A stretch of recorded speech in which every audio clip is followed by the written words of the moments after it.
Hi, I'm Wes Gale. Welcome to the program. In today's discussion, we're going to review how to succeed in the organization. Now, it may be self-evident, but I think it bears stating that the reason we prepare these video casts and the associated materials is to help you succeed in your career. Now, if you're like most folks, your career is going to have its share of ups and downs, and one of the key ingredients in your success will be being prepared for the opportunities when they present themselves, and also being prepared for the downtimes when they come. In this video cast, we're going to look at a single behavior, one that is very, very important, particularly in the beginning of your career, and provide you sort of a foundation for the other behaviors and other practices that we'll cover in later video casts. But for now, this should get you started. So let's look at our agenda for today. As you can see, there's a fair amount of material we're going to want to cover today. We're going to start off with a foreword, and this is essentially a philosophical disclosure statement where we lay out our view on how you should approach your conduct in the organization. There are many different ways of succeeding in an organization, and Gale Partners has a specific view on what is the right way to go about succeeding. And we want to make sure that you understand that so that you can understand our orientation as we present what follows. We're then going to discuss the concept of attributes and limits. Here to introduce the concept that successful behavior rests on applying certain attributes and knowing the limits of how far to take those attributes, because sometimes you can take a good thing too far. And this is a principle that will apply in all of our future video casts on important behaviors and practices, and that will lay out first the behavior, the practice, and then we'll talk about the constraints or limits upon it, so you make sure you get the right balance point of how to apply that particular practice or behavior. Then we're going to talk about the concept of are you a go-getter? You may have heard this expression before and not been sure what it meant, but we're going to define it in very explicit terms. We believe that the initiative and other attributes of being a go-getter are actually fundamental to your success, particularly early on in your career. Now, this is just one behavior, though, and there are many others, but it's a good place to start. Then the next three sections, measuring success, looking at the three rules, and success is a two-sided coin, are spent scoping out the limits of being a go-getter. First, with measuring success, we're going to introduce a conceptual model, a little scenario that will help frame for you the different choices you have in terms of how you approach the opportunities that are before you in the organization and the traps that are present within inside those choices. We're then going to move on to the three rules, which are really the rules that underline the trap in our measuring success model. And then we'll move on to how success is really a two-sided coin, that it's not just what you do that will influence your ultimate success. It's also how what you do is perceived by others, and it's important to be very conscious of that as you execute inside the organization. We'll then close this particular show by looking at the two areas that project managers need to focus upon in evaluating their personal conduct inside the organization. And finally, we'll review. Now, in our second show, we're going to pick up the discussion on these two areas to focus upon and drill into the particulars of how those two areas work and what you, the project manager, need to think through and apply in those two areas. But that'll make more sense once we get to it. Okay, so let's move on to the forward. It's our view that, in general, most organizations are simply filled with opportunity for you. Whether you're dealing with broken processes, or you're having to do things by hand, manually, that really should be automated, or whether you're having to cope with conflicting guidance or policy or practice among different players on how to get something done, there is simply a host of different things that you can do to help the organization get better and to provide a meaningful contribution to your organization. And all those contributions open up opportunities for you. The problem is that accessing that opportunity can be a problematic affair.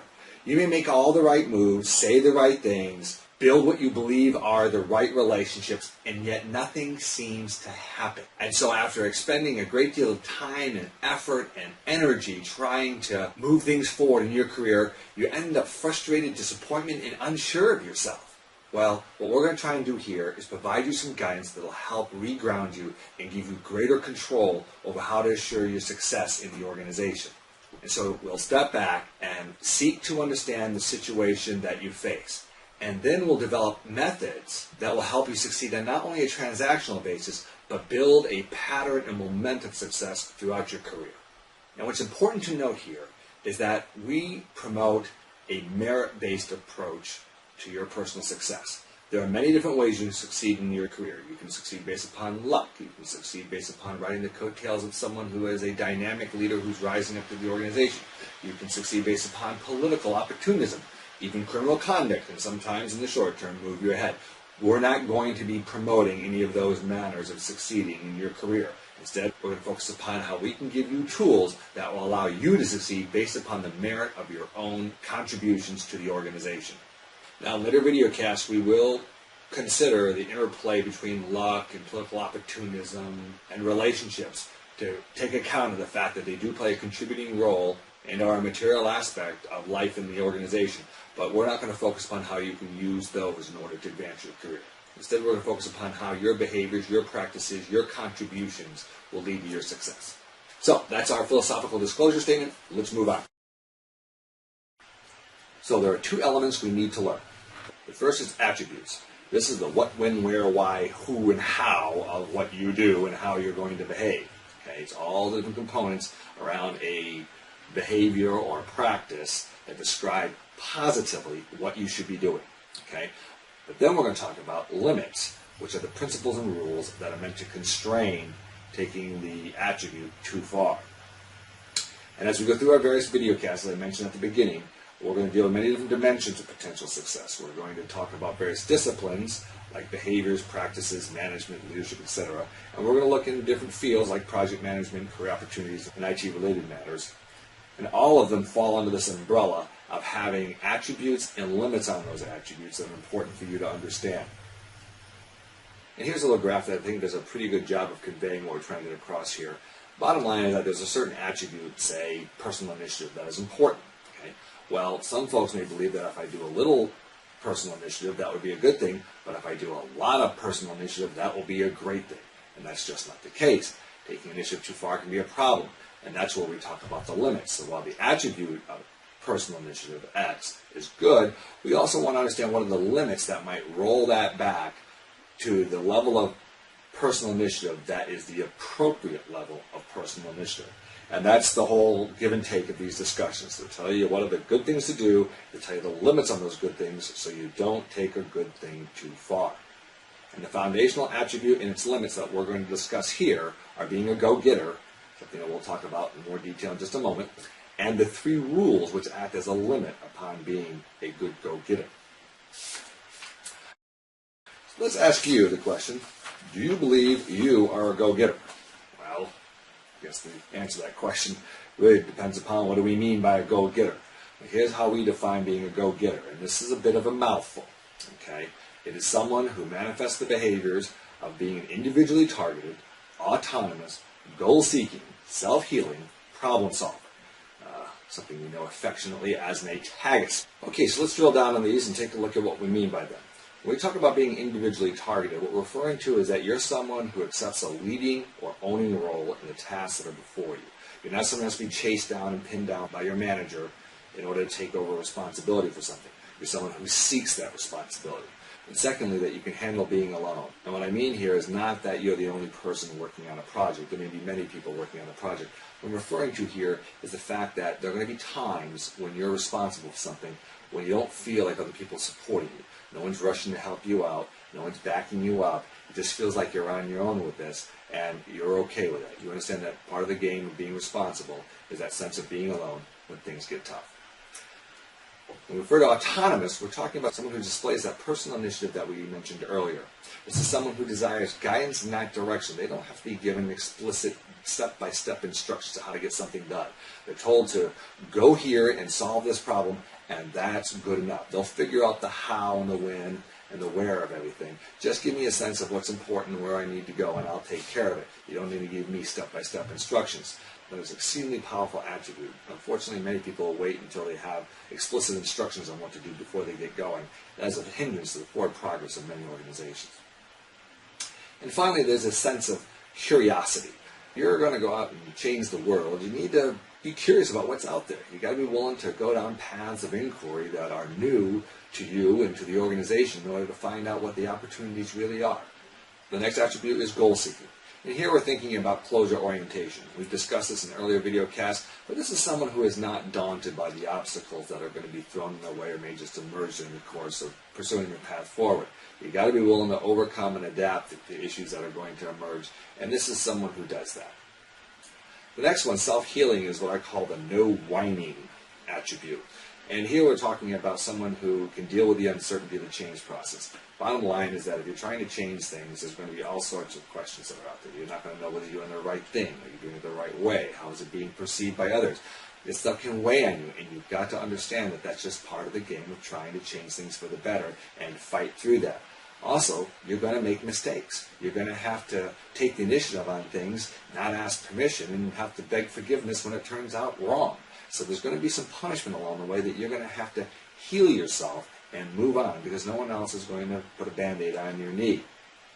And finally, a related component of that is that the praise of others is not that crucial to your personal identity. While it's nice when it comes, you're someone who is motivated by your sense of mission, your sense of service, your sense of contribution to something larger than yourself. And so the praise, while nice to have, is not required for you to move forward. And finally, there's being a problem solver. This is my Yoda attribute. There's no try here. This is do or not do. You're going to solve the problems that are before you in the organization. You're patient, you're open-minded, you recognize things take time, but you're someone who understands the problem you set out to solve, and who at the end of the day knows that the solution that you implemented is actually constructively addressing that problem. And so those are the attributes of an itagist. And summing all that up, you're basically someone who brings an active purpose to your work, not a passive or reactive one. And this applies to whatever you're doing, whether it's working for a given department in the organization, whether it is preparing for a trip, whether it is looking for a job. You're someone who brings an active purpose to what you're doing. And let me give you an example of this. An associate of mine lost their job during the height of this recession, and they were unemployed for 45 weeks. Now, what do they do during that 45 weeks? Do they sit on their butt at home waiting for someone to give them a call and offer them a job, or do they go out and get themselves a job? Well, this individual did the latter. In fact, they treated their job hunt as a project, and they tracked their activities during the course of it. During the course of those 45 weeks of unemployment, this individual made no fewer than 800 different contacts. Or they applied for a job on Monster, or went to a seminar, or went to a job fair, or whatever. 800 different contacts. Those 800 contacts led to 50 phone screen interviews. And those 50 phone screen interviews led to 16 in-person interviews. And finally, those 16 in-person interviews led to 2 job offers. And the person finally found themselves a job. That is a go-getter. And I'm betting you are too. Otherwise, you got to ask yourself, why are you watching this show? Okay, so let's move on to our model, how we measure success. Now let's look at our little scenario here, a model we put together that we think does a good job of framing the choices you have in terms of what path you're going to use in addressing the opportunities that are before you. The scenario starts off with you having a bunch of things to do. Let's say that your to-do list has 10 things on it, and that you've got to get these 10 things done over the next week, or at least that's your expectation, that these 10 things should be done in the next week. But let's also suppose in a scenario that the average person could only do 5. Now, you being a go-getter, you set a much higher bar for yourself. I think I can get 10 done. Given that the average person can get 5 done, I'll just run faster, and I'll be able to get all this stuff done, and won't I be a hero, okay? Well, this frames the trap that well-intentioned go-getters get themselves into. So let's look at this in terms of a graphical ruler. And here we have 10 things on the ruler. These are the 10 things that are on your to-do list. Okay, so we're not measuring distance, we're actually just measuring items that you have to do. And we've indicated here that the average person could do 5. Okay? The question then becomes, how much should you try to do, and why? Now, based upon your past experience, you know that if you have 10 things on your list that you expect to get done in a given week, you may not be able to get them all done, but you'll certainly be able to get 8 done. Okay, if I work really hard, I'll be able to get 8 done. So I always try to overload myself. I start off with 10 things on my to-do list, and I work like hell, and I get 8 of them done. The average person could only have done 5. I must be doing really well. And this is the default approach for most go-getters. They look at the volume of output as their prime metric for evaluating their own value to the organization. But that is a choice you have made. You could also have made the choice to work prudently and get 4 items done well. Not just done, but done well.